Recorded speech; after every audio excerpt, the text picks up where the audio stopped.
we get into this particular topic that we're going to be discussing in this little tape, I just want to go out and say the reason why this is being done or this discussion is happening because of two things. One, I'm not going to get into the specific detail, but this was a topic on Flicks with the Dicks. Not going to say the number of the episode because that episode got deleted due to circumstances.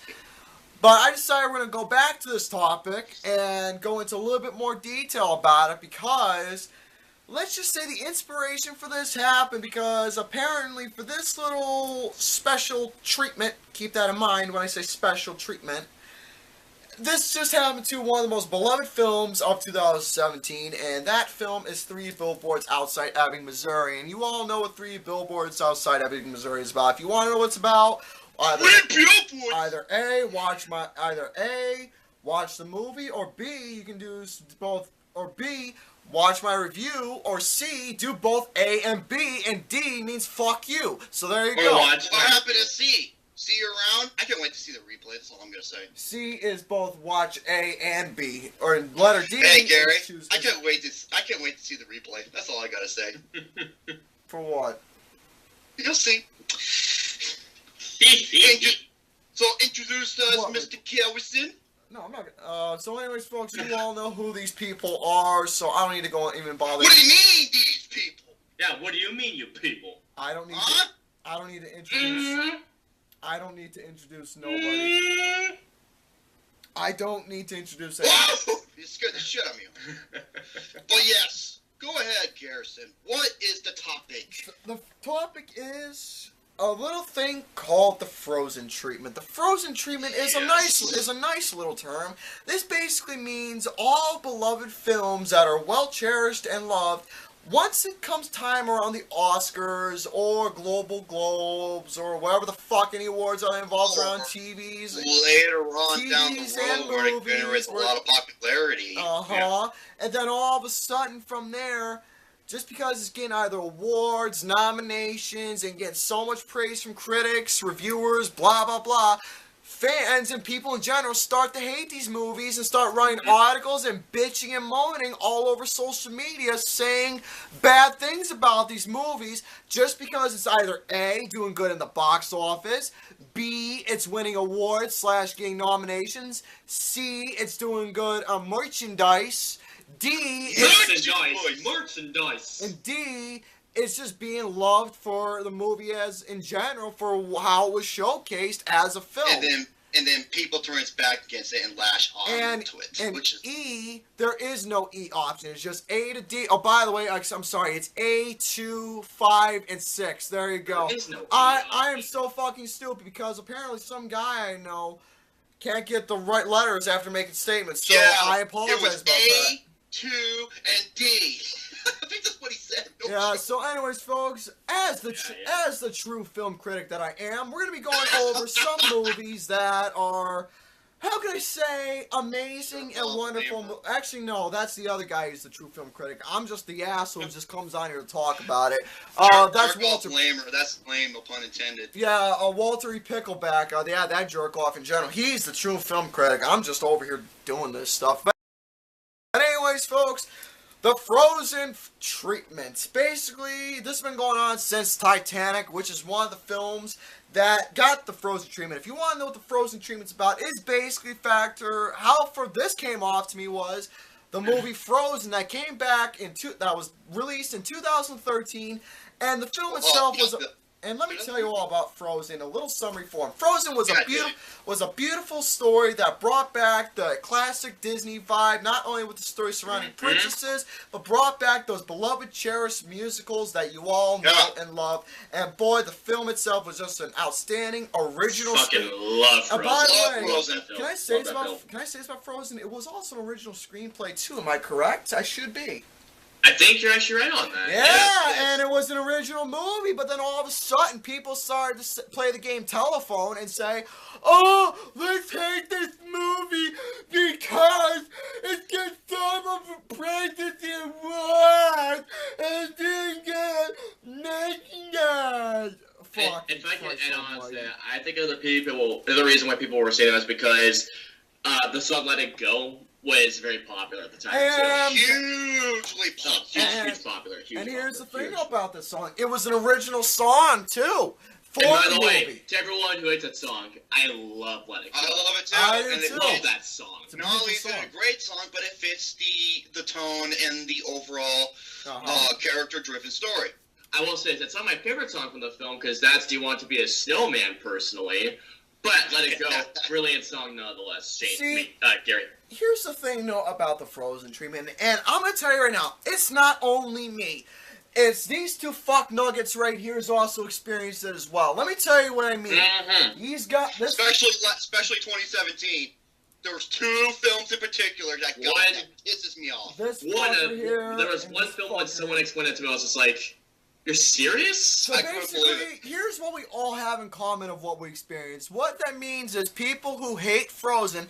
We've either asked together singly or as a group to people in general who don't like Frozen, and we asked them, what's the reason why you hate the movie? And the answers most of the time been the same, and here's what I mean. Oh, it's because it's done good. It's done good with merchandise and it's overpopular. Blah, blah, blah. Popular, and I think it's overrated. The typical same shit.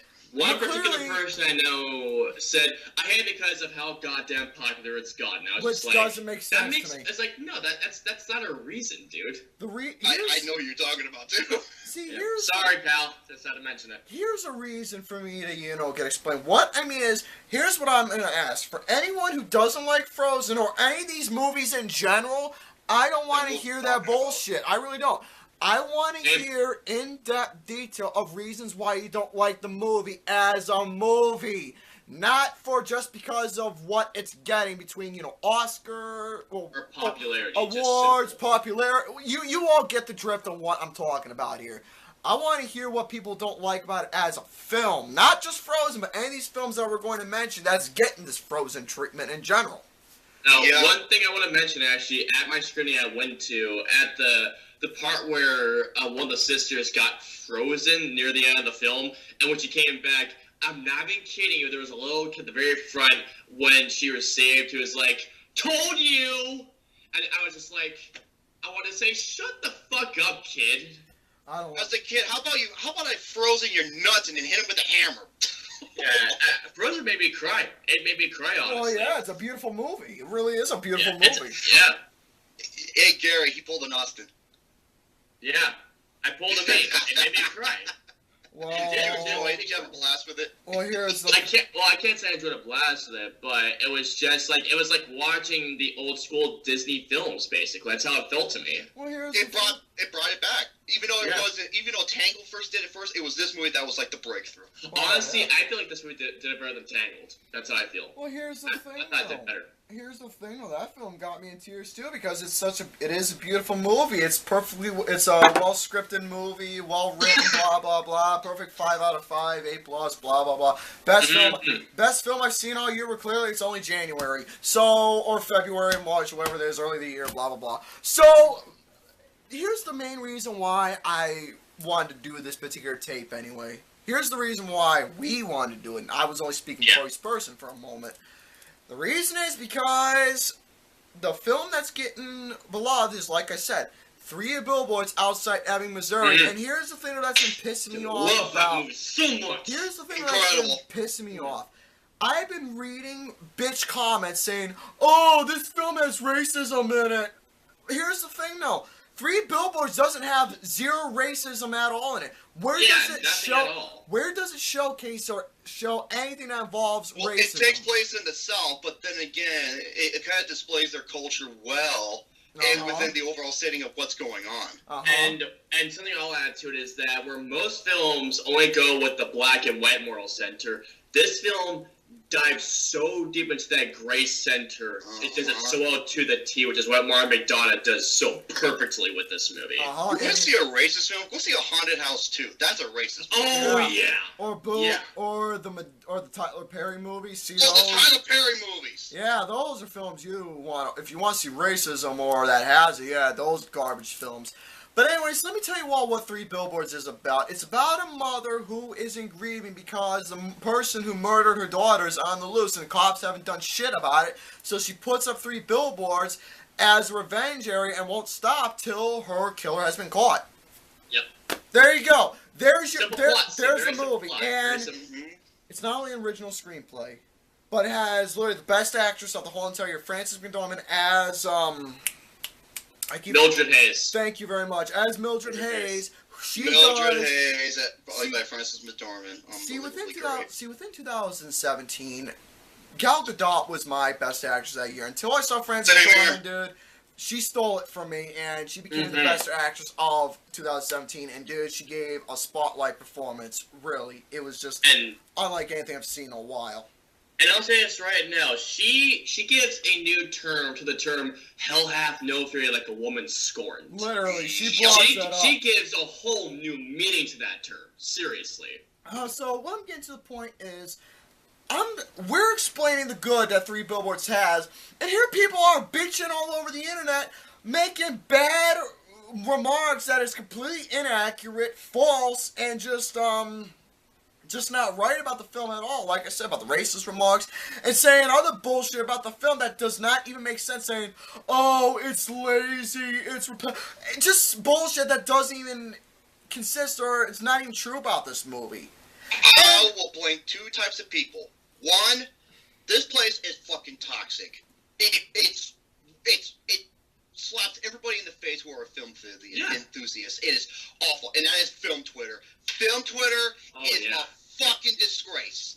It really is, folks. And this is where most of the shit. And another one, this is a term I came up with. You heard of the DOFs, the dumb old fucks? Well, the PDCAs, the pretentious douchebag cinephile assholes. Yeah. I saw one person on Twitter say this film promotes racism, and if anything, here is the thing. Where is an act of racism within the film? There isn't. Where is an act of racism? The other thing is that, again, with the gray moral center area, everyone in the film does despicable acts, but at the same time, you see their point of view and that perspective. Yeah, and here's the thing: this film has twists, not only within the story, but the film. Man, not only there's a lot of twists that happens in the film. It's not only within the story of what's progressing, but mostly is with the characters as well. That's what's mostly twisting within the film. I'm not gonna spoil what, because this is a film that. Oh God, no! I will say this. There was a scene at my screening that when I first saw, which by the way, there was nothing but applause at the end of the film. Nothing but applause at the end of it. But there was a scene involving Woody Harrelson. That, again, no spoilers. I heard there was an audible "No way." I was just like, no. I was just like, no way. Also, right when the scene happened, I was just like, oh my God. Like, I described this in my review. Unlike a lot of other films in 2017, Three Billboards is one of the few films that was unpredictable from start to finish. Oh, extremely unpredictable. See, there's another person or group of people that talk shit about you, film Twitter, but what was the other one? Well, this is a nickname I gave him. It's those typical, Double Nine. He did a video on them. It's called Problems I Have with the Typical Cinephiles, okay? And I call them the PDCAs, the pretentious douchebag cinephile assholes. They fit this fucking mold. Yeah. They're just, basically, to sum up all those people, they're just completely picky bitches who aren't satisfied with good movies. And another thing I'll mention is that, again, when it comes to the racism part, again, that is Mary McDonough's writing. The dude is so unapologetic. Like, this dude, I have been saying this from the get-go, ever since I saw Bruce and Seven Psychopaths. I have been describing this man to my friends as the Irish Quentin Tarantino, but better than Tarantino. Exactly what I said. I've been saying in terms of this generation, yes. He really is. Like, dude, I have not experienced a screenwriting I've never seen a screenplay or experience a screenplay that good in a long time. That's honest to God, Three Billboards a screenplay is a perfect screenplay. It's a perfect screenplay. It really is a perfect screenplay. So basically, after everything that we're discussing about Three Billboards, what's the big fucking deal? What's the problem with Three Billboards? What's the I don't get it. What's the negativity that you cinephiles or film Twitter or whatever the fuck you are is complaining about? Well, film Twitter, like I said, don't go there. It's fucking just, it's toxic. Oh, I never heard of them. Don't even go there. It's a disgrace. It's beyond pathetic. Yeah. A couple other ones that got the Frozen treatment bad. Well, I've been naming them down here. I don't know if you want to go over some of them. It started back with Titanic. Well, yeah. Give perfect examples that got them. Okay. First of all, we talked about Three Billboards and obviously Frozen. Yeah, we talked. It's the movie. Yeah. I mentioned Titanic. The recent one pisses me the fuck off. That is. I mean, because when this movie came out, people praised the everlasting shit out of it. Because it's an amazing film. It was one of the highest earning films and one of the highest rated films. It's like a 93% Wonder Woman. Yeah, that movie did phenomenal. And now it was tied for my number 2 of last year. And now since people are bitching, since it's getting praised now within awards, nominees, the whole 9 yards, people are now bitching for no reason. Just because Wonder Woman didn't get a single Oscar nomination, which I thought was bullshit. It should have at least gotten Best Picture, at least. That's sad, really. Next one, Logan. I don't know how that got that treatment. Dude, most of them are somewhat superhero films, which sickens me. Next one, this one got it awfully. Gravity. Oh my god, dude, that was one. I did not understand at all Gravity. That one. Best 3D movie I've ever seen. Best IMAX experience ever in my opinion. One of the very best. Yeah. To me, it was the best. Sorry, Gary. I remember to this day when I sat down in that theater and went completely silent, and then the moment the opening shot came, there was an audible and not a single sound was made throughout the entire film. Everyone just kept their mouths shut. That was one of the greatest experiences I've seen in an IMAX theater. That was my number 2 or 3 best film of the year, I believe. 2. I remember 2. That was my number 2. Rush was right behind it. Next one. Hold on. Mad Max Fury Road. Before you get to that, I just want to say about Gravity. That film was a game changer in a genre, the sci-fi genre. I feel like it was, honestly. No, it was. I can't believe that movie only cost $100 million. That's what blows my mind. That film feels like at least $300 million, at least. Yeah. Yeah, Mad Max Fury Road, that one. Go ahead. Okay, I'm just, like I said, give me a second here. Another one. This is another big one that I don't understand. Another comic book film. Deadpool. Yeah, Deadpool. That one was one of the most unexpected. brilliant movies I've ever seen. That movie was fucking clever, dude. And the way that film's getting treated, wasn't too pretty. If I can go back to Gravity real quick, if I may, one of the main reasons I keep seeing people bitch, which makes no sense, is that people have been saying it's a Sandra Bullock screaming film. Well, here's my counter to that. Okay, she's constantly spinning, constantly running out of oxygen. Okay, I'll put you in that situation. I guarantee you will not be just having a party up there. It's a survival thriller. Yeah. And you want her to win. Yeah. And the movie relies on her performance, which I think is her and Natalie Portman are 2 of the greatest performances of the last 10 years.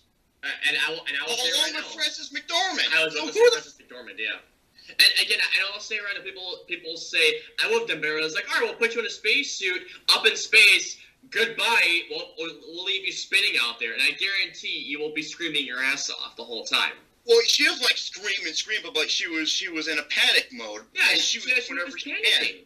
Yeah, it's like exactly like, I'll put you in that situation, alright? I guarantee you won't be calm. I guarantee now, if you want to hear a fucking annoying bitch screaming, watch Tim Burton's Batman with Kim Basinger. Yeah.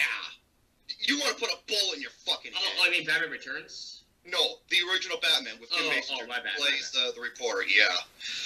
Next one. This one is like the biggest fuck you, and to me, this is one of the absolute greatest movies of all time. Captain America: Civil War. Yeah, that one started to get shit on. Frozen treatment. The movie is a cinematic masterpiece and a cinematic achievement. It introduces us to so many different characters without feeling forced. Every motivation makes perfect sense. Every single character has not only its moment but a reason. This was my 6 out of 5 last year. Or 2 years ago. Next one. Okay, this one got it, but I did not jump on the bandwagon on this because I was not a fan of it from the start. I'm gonna second that. La La Land as well. I know, Austin. 2016. Yeah, I couldn't stand the movie from the very beginning. I never jumped on any bandwagon. So. By the way, just to let you know, the Frozen treatment for La La Land, I'm not with that. I don't like La La Land as a movie. That's all I'm gonna say. That's how I judged it. I judged it as a fucking movie. That's all. Okay? Exactly. That's the whole point.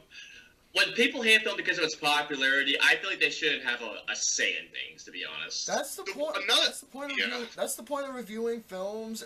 When it comes to either you're gonna end up liking it or hating it, you're supposed to look at it as a movie for what it's about, how it's going to be executed within the story itself.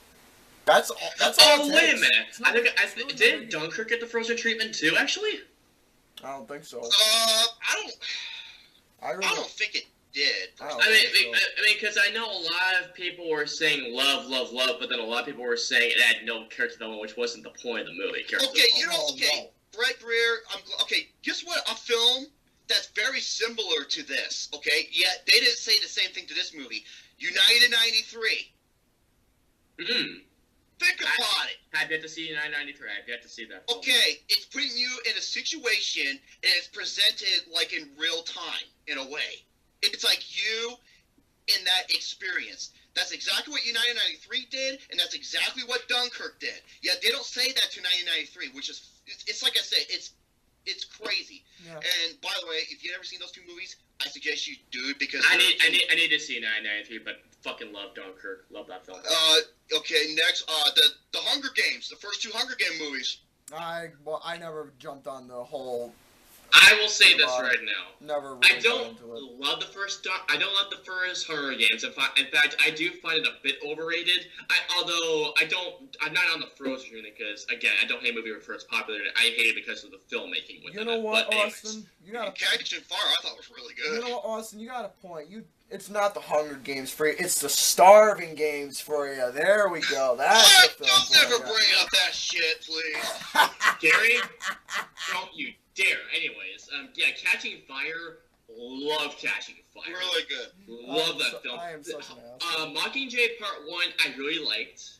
Part 2, mind it. Part 2 though, boring film. Part 2. But Catching Fire was like watching like a new Empire Strikes Back for me. Let me see what else somewhat got it. Okay. Avatar. Well, okay, this is what I'll say about Avatar, alright? And I've agreed with multiple people.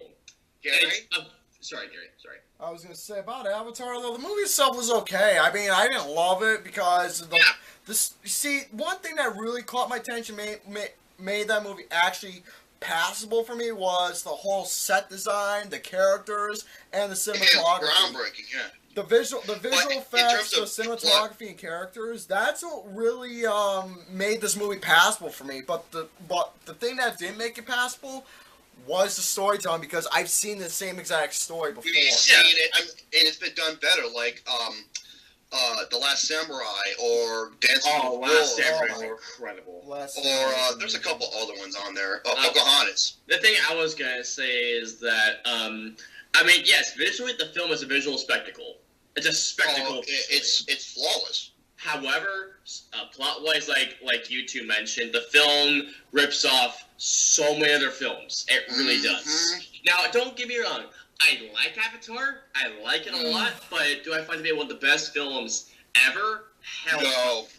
No way. No. I'm sorry. Hurt Locker or Up deserve Best Picture. You left on the Hurt Locker one. I was just like, you know what?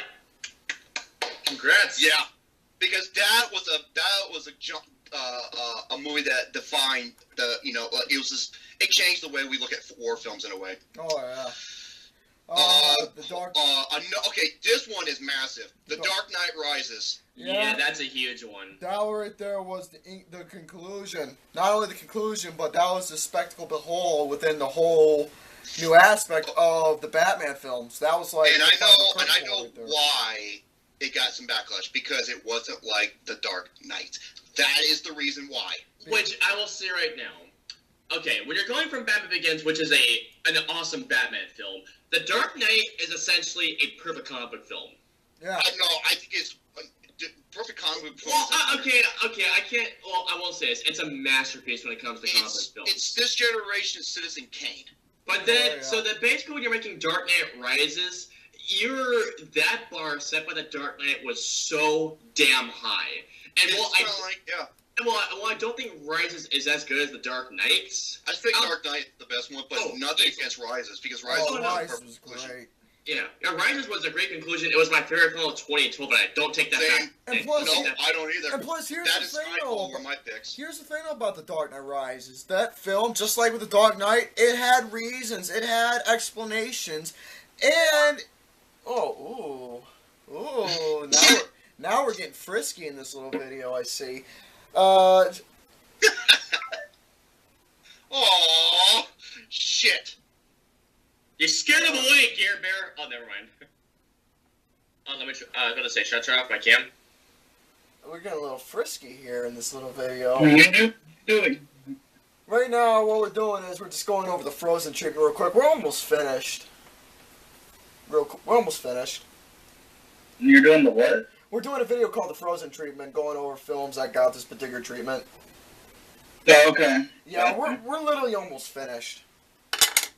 So yeah, we'll just go over The Dark Knight and then we'll conclude it. So X-Men: Days of Future Past. That's another one that got it. I don't know how that gets the Frozen treatment, because I never heard of it getting it. Yeah, That's a brilliant X-Men. That's a brilliant X-Men movie. That was my number 2 of the year. Oh yeah, but folks, Whiplash. I think we made a good point about a lot of these movies. I think we made a good point. So how about you judge it? Yeah. So overall, how about you judge it as a fucking movie and quit jumping on the dick, and quit being like a dick rider, going against it, riding their dick balls deep, and then impregnating your ass because you love joining the bandwagon of let's hate this movie because it's a cool thing to do. How about judge it for what it was and stick to your fucking word? Judge the filmmaking. You judge the filmmaking. If you judge it simply because it's popular, I'll say it again, you should not have a say in filmmaking. No, that is true. If you're just gonna judge it for the factor of how it's doing within box office, awards, and all that other shit, and not judge it as a movie, then you shouldn't say a fucking word about film in general. So basically, the same way I bring the first treatment is the same way I treat the same people who say that critics get paid. That pisses me the fuck off so much. And I basically said that if people really believe that, they should not have a thought or an opinion on movies. It's the same assholes who this is true. It's like 45,000 people who go after Disney claiming this shit, and they are the reason why the audience meter for The Last Jedi is low. Otherwise, it would have been around 70, 80s. Yeah, it's a damn amazing film, Last Jedi. And if you look at IMDb and CinemaScore, they also go by audience base, and they're high. They're actually high. Last Jedi is like an A-, I think. So you can tell how. So there's reason right there, and they admitted it, and they said they're going to do the same thing to Black Panther.